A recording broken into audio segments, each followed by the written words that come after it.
और जनपद सहारनपुर का कस्बा है ननौता। कस्बा ननौता का एक ननौता ब्लॉक का गांव है भारी, और भारी में इस वक्त हम लोग मौजूद हैं और हमारे साथ में एक रेप्यूटेड फेस मौजूद है, एक सामाजिक कार्यकर्ता भी हैं। देश के लिए कुछ न कुछ सेवा रहती है, वो भी उन्होंने की। उन्हीं की जुबानी हम लोग जानने का प्रयास करेंगे, बिना समय गंवाए जान लेते हैं। सर, सबसे पहले अपना नाम बताइए। रणवीर सिंह। सर, आपने क्या क्या सेवा दी हैं सबसे पहले? हाँ, मैं फ़ौज के अंदर नायब सूबेदार रैंक से रिटायर हुआ हूँ और 26 साल सेना में सर्विस करी है।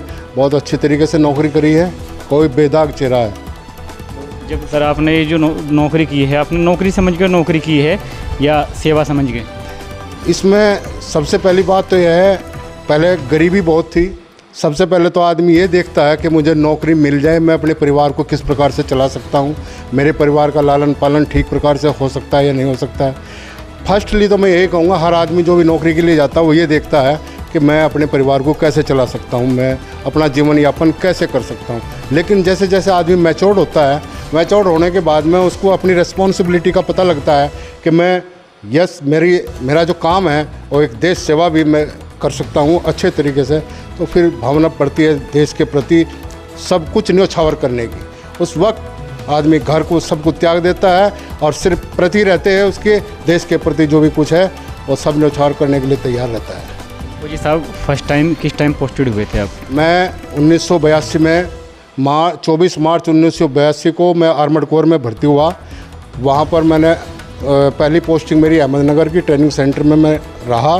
उसके बाद मुझे मेरी रेजिमेंट अलाट हुई सेकंड लांसर, आर्मड कोर की सेकंड लांसर। बहुत पुरानी रेजिमेंट है जो 1809 में रेज हुई थी, उसमें मैंने नौकरी की है 26 साल। रिटायरमेंट कब हुआ? रिटायरमेंट हुआ मेरा 31 मार्च 2008 को। फौजी साहब, आपकी उम्र के हिसाब से हम लोग जानना चाहेंगे, और ये देश दुनिया जो आपको देख रही है वो जानना चाहती है कि अपने अनुभव ये बताइए कि सपोज कीजिए कि आप फ़ौज में चले गए और वहाँ फिर घर से आपको कोई कॉल आ गया, पड़ोस का कोई साथी है उसका देहांत हो गया, जिसको आप बड़ा प्यार करते थे, दुलार करते थे, और आज वो इस दुनिया को अलविदा कह चुका है और आपका दिल पसीजा, आँखों में नमी आई? ज़रूर पसीजता है, आँखों में नमी भी आती है, लेकिन एक ऐसा माहौल होता है सेना का कि सेना के अंदर अगर कोई कार्य हमारे सामने है, लड़ाई है, एक्सरसाइज है, तो हमें अपने दिल के ऊपर पत्थर रखना पड़ता है और वहीं संकोच कुछ नहीं रहता।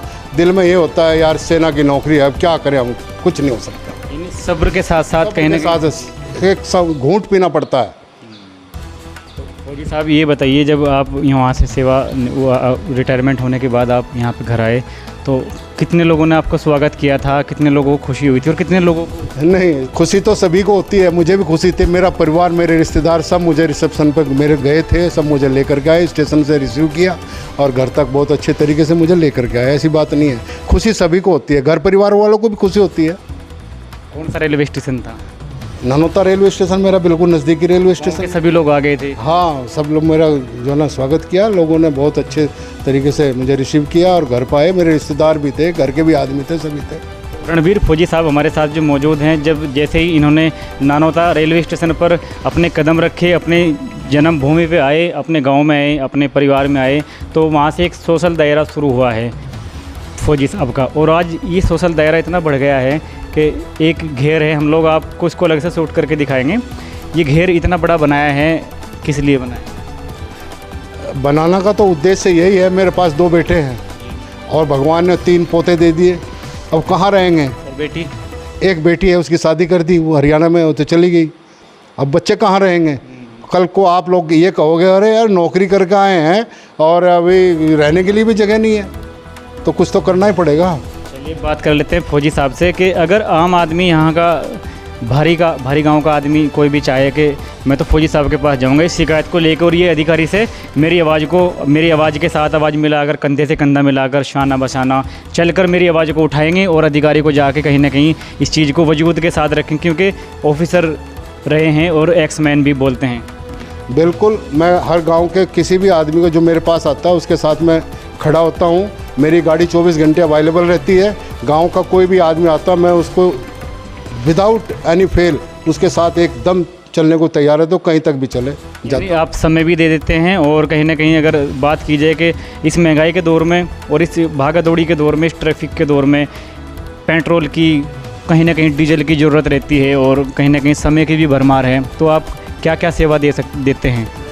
पहली बात तो यह है कि जैसा अभी आजकल तो सुविधाएं गवर्नमेंट ने कर रखी है, एम्बुलेंस सेवा है, लेकिन अब से पहले जो काम होते थे, किसी का डिलीवरी का काम है या किसी का कुछ भी काम है, आए कोई साहब गाड़ी चाहिए, चल भाई पैसे भी है नहीं है, 2 पैसे भी साथ लेकर चलता हूँ और उसकी मदद के लिए हर वक्त तैयार रहता हूँ। फौजी साहब, एक पुराने लोगों की कहावत है और ये कहीं ना कहीं सच भी रहती है, कर भला तो हो भला। आपने अगर भला किया है तो आपकी खेती और आपका ये घेर और आपकी शान और शौकत और आपकी इज्जत रुतबा वो बरकरार है, खेती बरकरार है?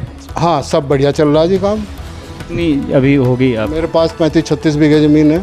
जो आपकी पेंशन है, कितनी पेंशन आती है? अभी मुझे 40,000 रुपये पेंशन मिल रहे हैं। ये सेवा में ही लगा देते होंगे? नहीं, ये देखिए, सेवा को ज़रूरत के हिसाब से अगर कोई आदमी मर रहा है, ज़रूरत है, आवश्यकता है, तो उसमें उसकी मदद करता हूँ। बाकी रही बात 3 पोते हैं, पढ़ रहे हैं, अभी उनकी तो पढ़ाई भी तो करनी है, ये फ़र्ज भी है, ये मेरा फ़र्ज भी है। अभी बच्चे हैं वो खेती कर रहे हैं, एक बच्चा मेरा हैंडीकैप है, बड़ा बेटा, वो तो उसकी दुकान करवा रखी है, और एक लड़का खेती में भी खर्चा होता है। आजकल खेती जो है ना, बचत का सौदा नहीं है। खेती तो आजकल सिर्फ एक जीवन निर्वाह का एक साधन है। आपने बचा के रखा हुआ है ना, फिर भी ये भी बड़ी बात है। बस ये है कि खेती हो रही है। वो एक कहावत है, अंग्रेज ने कहा था, agriculture in India is not a business but his way of life. ये तो एक जीवन निर्वाह का साधन है, बिजनेस नहीं है। And to the good the world praise good mind good find. And now we want to discuss about this life reality. और हमारे साथ में अगर कहें कि अपने हिंदी बेल्ट के दर्शकों को हम लोग बता दें कि अहम रोल रहता है जीवन साथी का भी। कहीं ना कहीं जब वो संघर्ष की गाथा उनकी चलती है और उनका जीवन बीतना शुरू होता है, तो उनका जीवन साथी का भी अहम रोल रहता है। वो अगर कहें कि घर की 4 दीवारी, और अगर कहें कि अपने छोटे बच्चे और अपने परिवार को और अपने पड़ोस के लोगों को कहीं ना कहीं मैनेज करना होता है, आने वाले का सम्मान करना होता है उनको, और वो होती है महिला, वो होता है जीवन साथी। आपका भी स्वागत करते हैं हम लोग एन एक्सप्रेस न्यूज़ में। अपना नाम बता दीजिए। मूर्ति जी? मूर्ति। तो आप इतनी सीधी सादी लग रही हैं, आपके पास जब ये फौजी साहब तो अपनी ड्यूटी पर चले गए वहाँ, कभी बात होती थी फौजी साहब से जब ये सीमा पर थे? बहुत ही खत का दौर था पहले तो, हाँ, चिट्ठी का था। अपने बस की तो चिट्ठी भी नहीं पढ़नी थी ना लिखनी थी। बाराजी खुशी मिल जाती तो नहीं बहुत था। कहीं ना कहीं अगर देखा जाए कि सीधे सद्भाव की महिला हैं आप, और आप अपने मन की बात मन में रखती थी या किसी को बताती थी कि मेरे को याद आती है फौजी साहब की? नहीं, मैं सहेलियों को, किसी को कोई नहीं। इंतजार करती थी कब? इंतजार करती जब कभी मिला तो, जब अपना कह सुन का मन की कर लाते। कम शब्दों में बड़ी बात कही है आंटी जी ने। और कहीं ना कहीं फौजी साहब, हम लोग लास्ट सवाल कर रहे हैं आपसे। अभी जो नए लड़के हैं, वो अग्निवीर आया है, उस पर कुछ बात रखना चाहेंगे आप? अग्निवीर के बारे में देखो, अभी इलेक्शन हुआ है जल्दी ही, इसमें विपक्ष ने सरकार के ऊपर कई उंगलियां उठाई हैं, और अभी जो एनडीए के जो सहयोगी दल हैं वो भी अग्निवीर के खिलाफ आवाज़ उठा रहे हैं। तो मेरा मानना है, अगर सभी पूरे देश के अंदर अगर उसके खिलाफ कोई बात चल रही है, तो मैं माननीय प्रधानमंत्री जी से और अपने जितने सरकार अभी जो गठन हुआ है, वो अग्निवीर से को अवॉइड कर दें, और जैसे पहले चल रहा था वैसे ही ठीक है। क्योंकि आदमी बड़ी मुश्किल से जब सेना में भर्ती होता है, वो अग्निवीर हो चाहे वो परमानेंट नौकरी करने वाला सेना का जवान हो, योग्यता सबकी एक ही है। वो अपनी तमाम शर्तें पास करके सेना में भर्ती होता है, और फिर 4 साल के बाद में जब वो घर की तरफ चलता है, उसको अगर निकाल दिया जाए तो थोड़ा दुख तो होता ही है। तो जब वो बॉर्डर के ऊपर जाता है और उसको वहाँ पर कई हमने देखा कई ऐसे चांस हुए हैं कि जो अग्निवीर भर्ती होकर के गए हैं और वो जाकर के शहीद हो गए, उनको शहीद का दर्जा अवश्य मिलना चाहिए। मेरी सरकार से मेरी ये दरख्वास्त है कि वो उनको अग्निवीर का शहीद सैनिक का दर्जा जरूर दें। रणवीर फौजी साहब, ये वो चेहरा हैं कि गांव के लोग जिसको देखने के लिए उतावले थे, और एन एक्सप्रेस न्यूज़ वो प्लेटफॉर्म है जिन्होंने फौजी साहब को और आंटी जी को सम्मान देने का कार्य किया है, और पूरे गांव के लोग जिसको देखने के लिए उतावले थे, उनके विचार सुनने के लिए उतावले थे, वो आप लाइव देख सकते हैं।